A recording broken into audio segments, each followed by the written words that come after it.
ಅರಣ್ಯಕಾಂಡ ಅಧ್ಯಾಯ 26. ಆ ಘೋರವಾದ ವ್ಯಾಧಿ ನಿಂತ ಮೇಲೆ ಯೆಹೋವನು ಮೋಶೆಗೂ ಆರೋನನ ಮಗನಾದ ಎಲ್ಜಾರನಿಗೂ, ನೀವು ಇಸ್ರಾಯೇಲರ ಸರ್ವ ಸಮೂಹದವರಲ್ಲಿ 20 ವರ್ಷ ಮೊದಲುಗೊಂಡು ಹೆಚ್ಚಾದ ವಯಸ್ಸುಳ್ಳವರನ್ನು, ಅಂದರೆ ಯುದ್ಧಕ್ಕೆ ಹೊರಡತಕ್ಕವರನ್ನು ಗೋತ್ರಗಳ ಪ್ರಕಾರ ಲೆಕ್ಕಿಸಬೇಕೆಂದು ಆಜ್ಞಾಪಿಸಿದನು. ಯೆಹೋವನು ಮೋಶೆಗೂ ಐಗುಪ್ತ ದೇಶದಿಂದ ಬಂದಿದ್ದ ಇಸ್ರಾಯೇಲ್ಯರಿಗೂ ಆಜ್ಞಾಪಿಸಿದಂತೆ ಮೋಶೆಯು ಮಹಾಯಾಜಕ ಎಲ್ಜಾರನು ಯೊರ್ದನ್ ಹೊಳೆಯ ತೀರದಲ್ಲಿ ಯೆರಿಕೋ ಪಟ್ಟಣದ ಹತ್ತಿರ ಮೋಹೆಬ್ಬರ ಮೈದಾನದಲ್ಲಿ ಇಸ್ರಾಯೇಲರಲ್ಲಿ 20 ವರ್ಷ ಮೊದಲುಗೊಂಡು ಹೆಚ್ಚಾದ ವಯಸ್ಸುಳ್ಳವರನ್ನು ಲೆಕ್ಕಿಸಿದರು.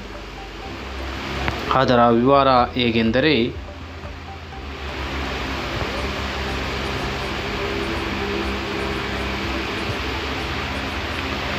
ಇಸ್ರಾಯೇಲಿನ ಚೊಚ್ಚಲ ಮಗನಾದ ರೂಬೇನ್ನಿಂದುಂಟಾದ ಕುಟುಂಬಗಳು ಯಾವ್ಯಾವೆಂದರೆ, ಹನೋಕನ ವಂಶಸ್ಥರಾದ ಹನೋಕ್ಯರು, ಪಲ್ಲುವಿನ ವಂಶಸ್ಥರಾದ ಪಲ್ಲುವಿನವರು, ಹೆಚ್ರೋನನ ವಂಶಸ್ಥರಾದ ಹೆಚ್ರೋನ್ಯರು, ಕರ್ಮಿಯ ವಂಶಸ್ಥರಾದ ಕರ್ಮಿಯರು.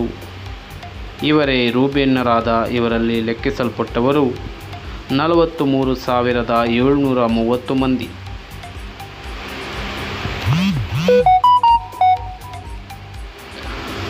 ಪಲ್ಲುವಿನ ಮಗನು ಎಲಿಯಾಬನ ಮಕ್ಕಳು ನೆಮುವೇಲ್, ದಾತಾನ್, ಅಬಿರಾಮ್ ಎಂಬವರೇ.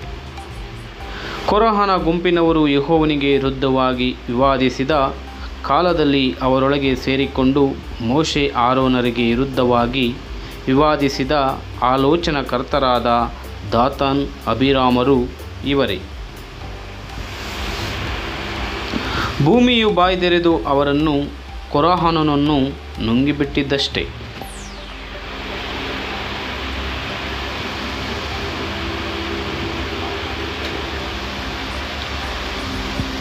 ಮತ್ತು ಬೆಂಕಿಯು ಆ ಗುಂಪಿನವರಲ್ಲಿ ಬೇರೆ 250 ಮಂದಿಯನ್ನು ದಹಿಸಿ ಇಸ್ರಾಯೇಲರಿಗೆ ಎಚ್ಚರ ಉಂಟಾಗುವಂತೆ ಮಾಡಿತಲ್ಲ.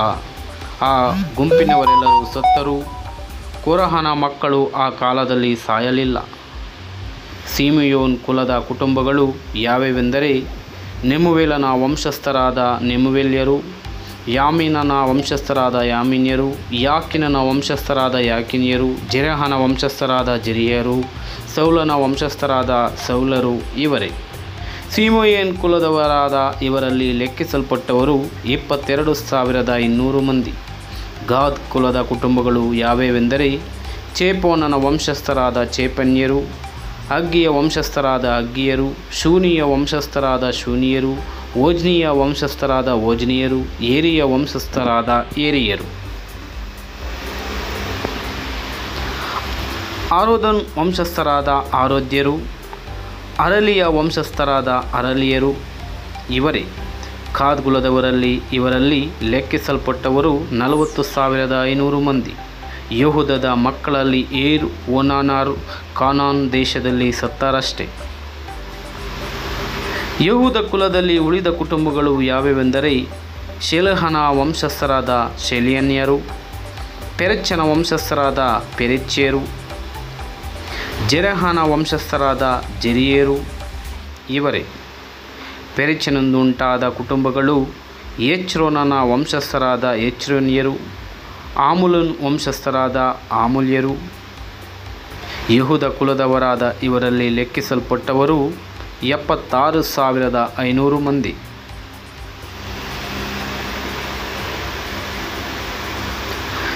ಇಸ್ಕರ್ ಕುಲದ ಕುಟುಂಬಗಳು ಯಾವ್ಯಾವೆಂದರೆ, ತೋಲನ್ ವಂಶಸ್ಥರಾದ ತೋಲಾಯರು, ಪೂವನ ವಂಶಸ್ಥರಾದ ಪೂನಿಯರು, ಯಶುಬನ ವಂಶಸ್ಥರಾದ ಯಶುಬ್ಯರು, ಶಿಮ್ರೋನನ ವಂಶಸ್ಥರಾದ ಶಿಮ್ರೋನ್ಯರು ಇವರೇ. ಇಸಕಾರ್ ಕುಲದವರಾದ ಇವರಲ್ಲಿ ಲೆಕ್ಕಿಸಲ್ಪಟ್ಟವರು 64,300 ಮಂದಿ. ಜೆಬುಲನ್ ಕುಲದ ಕುಟುಂಬಗಳು ಯಾವ್ಯಾವೆಂದರೆ, ಸೆರೆದನ್ ವಂಶಸ್ಥರಾದ ಸೆರಿದ್ಯರು, ಏಲೋನನ ವಂಶಸ್ಥರಾದ ಏಲೋನ್ಯರು, ಯಹಲೇಲನ ವಂಶಸ್ಥರಾದ ಯಹಲ್ಯರು. ಜೆಬುಲನ ಕುಲದವರಾದ ಇವರಲ್ಲಿ ಲೆಕ್ಕಿಸಲ್ಪಟ್ಟವರು 60,500 ಮಂದಿ. ಯೋಸೇಫನ ಮಕ್ಕಳು ಮನಸ್ಸೆ, ಎಫ್ರಾಯಿಮ್.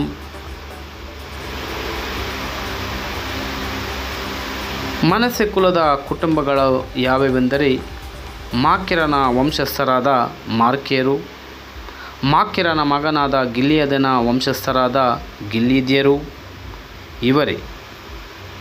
ಗಿಲ್ಯಾದ್ಯನ ವಂಶದವರು ಯಾರೆಂದರೆ ಇಯೆಜೆರನ ವಂಶಸ್ಥರಾದ ಇಯೆಜೆರು, ಎಲೆಕನ ವಂಶಸ್ಥರಾದ ಅಲೇಕ್ಯರು, ಆಸ್ರಿಯೇಲನ ವಂಶಸ್ಥರಾದ ಅಸ್ತ್ರಿಯರು, ಶೇಕೆಮನ ವಂಶಸ್ಥರಾದ ಶೆಕೆಮಿಯರು, ಶೆಮಿದಯನ ವಂಶಸ್ಥನಾದ ಶೆಮಿದಯರು, ಏಫ್ರನ ವಂಶಸ್ಥರಾದ ಎಫ್ರಾಯರು ಇವರೇ. ಏಫ್ರನ ಮಗನಾದ ಜಲ್ಬಾಹದನಿಗೆ ಹೆಣ್ಣು ಮಕ್ಕಳು ಹುಟ್ಟಿದರೇ ಹೊರತು ಗಂಡು ಮಕ್ಕಳು ಹುಟ್ಟಲಿಲ್ಲ. ಅವನು ಹೆಣ್ಣು ಮಕ್ಕಳ ಮಹಲ, ನೋವಾ, ಓಗ್ಲಾ, ಮಿಲ್ಕಾ, ತೀರ್ಚಾ ಎಂಬವರೇ. ಮನಸ್ಸೆ ಕುಲದವರಲ್ಲಿ ಲೆಕ್ಕಿಸಲ್ಪಟ್ಟವರು 52,700 ಮಂದಿ. ಎಫ್ರಾಯಿಮ್ ಕುಲದ ಕುಟುಂಬಗಳು ಯಾವೆಂದರೆ ಶೂತ್ಲಾಹನ ವಂಶಸ್ಥರಾದ ಶೂತ್ಯಲ್ಯರು, ಬೇಕರನ ವಂಶಸ್ಥರಾದ ಬೆಖೇರ್ಯರು, ತಾಹನನ ವಂಶಸ್ಥರಾದ ತಹನಿಯರು, ಶೂತೆಲಾಹನ ಮಗನಾದ ಏರನನ ವಂಶಸ್ಥರಾದ ಏರಿನ್ಯರು ಇವರೇ. ಎಫ್ರಾಯಿಮ್ ಕುಲದವರಾದ ಇವರಲ್ಲಿ ಲೆಕ್ಕಿಸಲ್ಪಟ್ಟವರು 32,500 ಮಂದಿ. ಇದೇ ಯೋಸೇಫ್ ವಂಶದ ಕುಟುಂಬಗಳ ವಿವರ. ಬೆನ್ಯಾಮೀನ್ ಕುಲದ ಕುಟುಂಬಗಳು ಯಾವೆಂದರೆ ಬೆಲಗನ ವಂಶಸ್ಥರಾದ ಬೆಲ್ಯಗ್ಯರು, ಅಶ್ಪೆಲನ ವಂಶಸ್ಥರಾದ ಅಶ್ಪೆಲ್ಯರು, ಅಹಿರಾಮನ ವಂಶಸ್ಥರಾದ ಅಹಿರಾಮ್ಯರು, ಶೂಪಮಾನ ವಂಶಸ್ಥರಾದ ಶೂಪ್ಯಮರು, ಉಪಮನ ವಂಶಸ್ಥರಾದ ಉಪ್ಯಮರು ಇವರೇ. ಬೆಲಗನಿಗೆ ಅರ್ದ್, ನಾಮನ್ ಎಂಬ 2 ಮಕ್ಕಳಿದ್ದರು. ಆರ್ದನ್ ವಂಶಸ್ಥದವರು ಆರ್ದ್ಯರು, ನಾಮನನ ವಂಶಸ್ಥದವರು ನಾಮನ್ಯರು. ಬೆನ್ಯಾಮೀನ್ ಕುಲದವರಾದ ಇವರಲ್ಲಿ ಲೆಕ್ಕಿಸಲ್ಪಟ್ಟವರು 45,600 ಮಂದಿ. ದಾನ್ ಕುಲದ ಕುಟುಂಬಗಳು ಯಾವೆಂದರೆ ಶೂಹಾಮನ್ ವಂಶಸ್ಥರಾದ ಶೂಹಾಮ್ಯರು. ದಾನ್ ಕುಲದವರಾದ ಇವರಲ್ಲಿ ಲೆಕ್ಕಿಸಲ್ಪಟ್ಟವರು 64,400 ಮಂದಿ. ಆಶೇರ್ ಕುಲದ ಕುಟುಂಬಗಳು ಇಮ್ಹಾನ್ ವಂಶಸ್ಥರಾದ ಇಮ್ಯರು, ಇಷ್ಟಿಯ ವಂಶಸ್ಥರಾದ ಇಷ್ಟಿಯರು, ಬೆರಿಯನ ವಂಶಸ್ಥರಾದ ಬೆರಿಯರು. ಬೆರಿಯನ ಮಕ್ಕಳಿಂದುಂಟಾದ ಕುಟುಂಬಗಳು ಎಬುರನ ವಂಶಸ್ಥರಾದ ಎಬಿಯರು, ಮಲ್ಕೇಲನ ವಂಶಸ್ಥರಾದ ಮಲ್ಕಿಲಿಯರು. ಆಶೇರನಿಗೆ ಸೆರೆಹಳೆಂಬ ಮಗಳು ಸಹ ಇದ್ದಳು. ಆಶೇರ್ ಕುಲದವರಾದ ಇವರಲ್ಲಿ ಲೆಕ್ಕಿಸಲ್ಪಟ್ಟವರು 53,400 ಮಂದಿ. ನಫ್ತಲಿ ಕುಲದ ಕುಟುಂಬಗಳು ಯಹಚೇಲನ ವಂಶಸ್ಥರಾದ ಯಹಚೇಲ್ಯರು, ಗೂನಿಯ ವಂಶಸ್ಥರಾದ ಗೂನಿಯರು, ಏಚೆರನ ವಂಶಸ್ಥರಾದ ಎಚ್ಚೆರು, ಶಿಲೇಮಾನ್ ವಂಶಸ್ಥರಾದ ಶಿಲೇಮರು. ನಫ್ತಲಿ ಕುಲದವರಾದ ಇವರಲ್ಲಿ ಲೆಕ್ಕಿಸಲ್ಪಟ್ಟವರು 45,400 ಮಂದಿ. ಇಸ್ರಾಯೇಲರಲ್ಲಿ ಲೆಕ್ಕಿಸಲ್ಪಟ್ಟವರು ಒಟ್ಟು ಸಂಖ್ಯೆ 6,01,730. ಯೆಹೋವನು ಮೋಶೆಗೆ ಆಜ್ಞಾಪಿಸಿದ್ದೇನೆಂದರೆ, ನೀವು ಈ ಕುಲಗಳಿಗೆ ಅವರವರ ಸಂಖ್ಯೆಯ ಪ್ರಕಾರ ಆ ದೇಶವನ್ನು ಸ್ವದೇಶವಾಗುವಂತೆ ಹಂಚಿಕೊಡಬೇಕು. ಹೆಚ್ಚು ಮಂದಿಯುಳ್ಳ ಕುಲಕ್ಕೆ ಹೆಚ್ಚಾಗಿಯೂ ಕಡಿಮೆಯಾದ ಕುಲಕ್ಕೆ ಕಡಿಮೆಯಾಗಿಯೂ ಕೊಡಬೇಕು.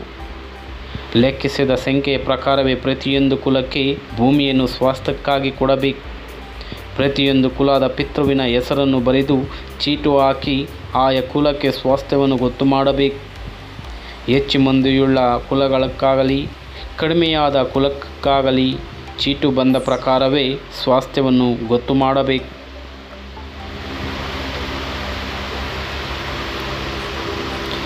ಲೇವಿಯರೊಳಗೆ ಲೆಕ್ಕಿಸಲ್ಪಟ್ಟ ಕುಟುಂಬಗಳು ಗೇರ್ಷೋನನ ವಂಶದವರಾದ ಗೇರ್ಷೋನ್ಯರು, ಕೆಹಾತನ ವಂಶದವರಾದ ಕೆಹಾತ್ಯರು, ಮೆರಾರಿಯ ವಂಶದವರಾದ ಮೆರಾರಿಯರು. ಲೇವಿ ಕುಲದವರ ಕುಟುಂಬಗಳು ಲಿಬ್ನಿಯವರ ಕುಟುಂಬ, ಯೋಬ್ರೇನರ ಕುಟುಂಬ, ಮಹಿಳೆಯರ ಕುಟುಂಬ, ಮುಷ್ಯರ ಕುಟುಂಬ, ಕೊರೇಹರ ಕುಟುಂಬ ಇವುಗಳೇ. ಕೆಹಾತನು ಅಬ್ರಮಾನನನ್ನು ಪಡೆದನು. ಅಬ್ರಮಾನನು ಹೆಂಡತಿಯರೆಂದರೆ ಐಗುಪ್ತ ದೇಶದಲ್ಲಿ ಲೇವಿಯಿಂದ ಹುಟ್ಟಿದ ಯಾಕೋಬೆದಳು. ಈಕೆಯಲ್ಲಿ ಅಬ್ರಾಮನಿಂದ ಆರೋನನ ಮೋಶೆಯು ಇವರ ಅಕ್ಕನಾದ ಮಿರಿಯಮಳು ಹುಟ್ಟಿದರು. ಆರೋನನಿಂದ ನಾದಾಬ್, ಅಬೀಹು, ಎಲ್ಜಾರ್, ಈತಮಾರ್ ಎಂಬುವರು ಹುಟ್ಟಿದರು. ನಾದಾಬ್, ಅಬೀಹು ಎಂಬಿಬ್ಬರು ಯೆಹೋವನ ಸನ್ನಿಧಿಯಲ್ಲಿ ಆತನು ಆಜ್ಞಾಪಿಸಿದ ಬೇರೆ ಬೆಂಕಿಯಿಂದ ಧೂಪವನ್ನು ಸಮರ್ಪಿಸಿದ್ದರಿಂದ ಸತ್ತು ಹೋದರು. ಬೇರೆ ಇಸ್ರಾಯೇಲರಿಗೆ ಸ್ವಾಸ್ಥ್ಯ ದೊರಕಿದಂತೆಯೂ ಲೇವಿಯರಿಗೆ ಸ್ವಾಸ್ಥ್ಯ ದೊರೆಯದೆ ಹೋದದ್ದರಿಂದ ಅವರು ಇಸ್ರಾಯೇಲರೊಡನೆ ಲೆಕ್ಕಿಸಲ್ಪಡಲಿಲ್ಲ. ಲೇವಿಯರೊಳಗೆ 1 ತಿಂಗಳು ಮೊದಲುಗೊಂಡು ಹೆಚ್ಚಾದ ವಯಸ್ಸುಳ್ಳ ಗಂಡಸರನ್ನು ಲೆಕ್ಕಿಸಲಾಗಿ ಅವರ ಸಂಖ್ಯೆ 23,000. ಯೋರ್ದನ್ ಹೊಳೆಯ ತೀರದಲ್ಲಿ ಯೆರಿಕೋ ಪಟ್ಟಣದ ಹತ್ತಿರ ಮೋಹೆಬರ ಮೈದಾನದಲ್ಲಿ ಮೋಶೆಯು ಯಾಜಕನಾದ ಎಲ್ಜಾರನು ಇಸ್ರಾಯೇಲರ ಜನಸಂಖ್ಯೆ ನೋಡಿದಾಗ ಲೆಕ್ಕಿಸಲ್ಪಟ್ಟವರು ಇವರೇ. ಮೋಶೆಯು ಯಾಜಕನಾದ ಆರೋನನು ಸೀನಾಯಿ ಅರಣ್ಯದಲ್ಲಿ ಇಸ್ರಾಯೇಲರ ಸಂಖ್ಯೆಯನ್ನು ನೋಡಿದಾಗ ಲೆಕ್ಕಿಸಲ್ಪಟ್ಟವರೊಳಗೆ ಒಬ್ಬರಾದರೂ ಇವರಿರಲಿಲ್ಲ. ಅವರೆಲ್ಲರೂ ಅರಣ್ಯದಲ್ಲಿಯೇ ಸಾಯುವರೆಂದು ಯೆಹೋವನು ಅವರ ವಿಷಯದಲ್ಲಿ ಹೇಳಿದ್ದಾನಷ್ಟೆ. ಆದದರಿಂದ ಯೆಫುನ್ನೆಯ ಮಗನಾದ ಕಾಲೇಬ್ ಮತ್ತು ನೂನನ ಮಗನಾದ ಯೆಹೋಶುವ ಇವರಿಬ್ಬರೇ ಹೊರತಾಗಿ ಅವರಲ್ಲಿ ಯಾರೂ ಉಳಿಯಲಿಲ್ಲ. Amen. Hallelujah. Praise the lord.